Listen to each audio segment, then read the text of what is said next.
let's do an unboxing. I just got this. This is Ledda 18 Vanilla Nera. Ledda is a influencer. She's an influencer, and this is the second scent that she's come out with. The first one was 22 Auras.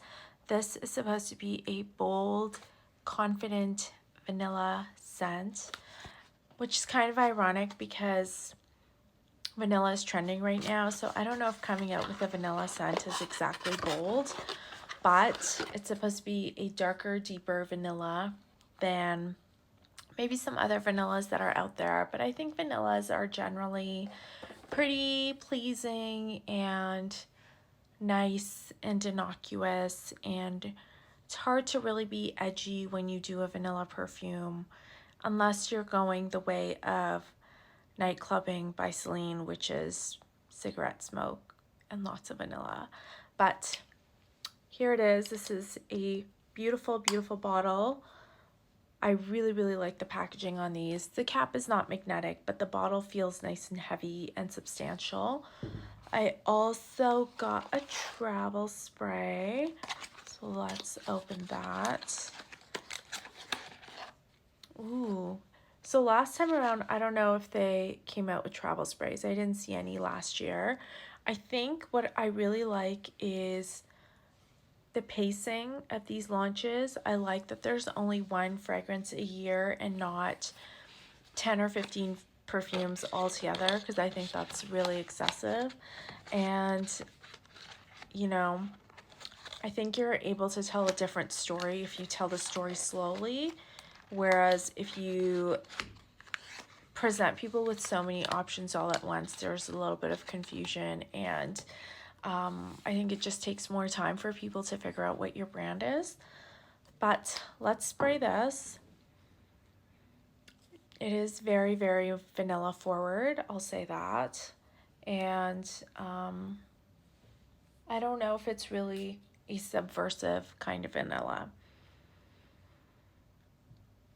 I mean, it's nice. I definitely get hints of spice. There's like a warm spiciness here.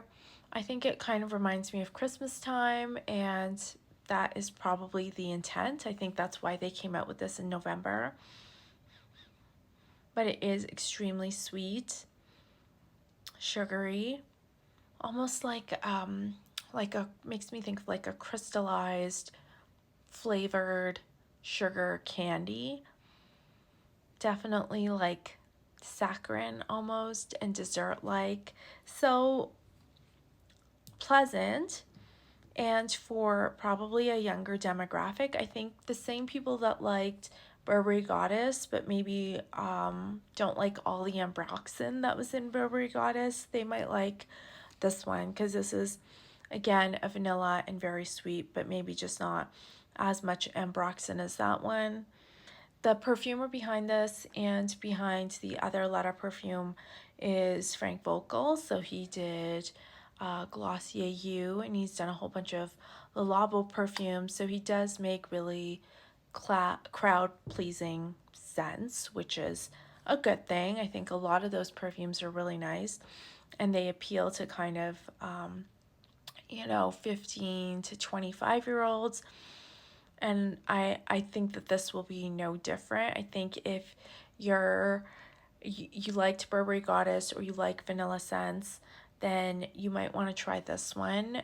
But because it's online only, it's a little bit harder to get, so not as many people are going to have it. The new Dolce & Gabbana Divine Devotion, that's another vanilla one, but that one's like vanilla and lemon. Yeah, I think it's always nice to offer people something that's trending and approachable, but put your own spin on it, and this is definitely in that category.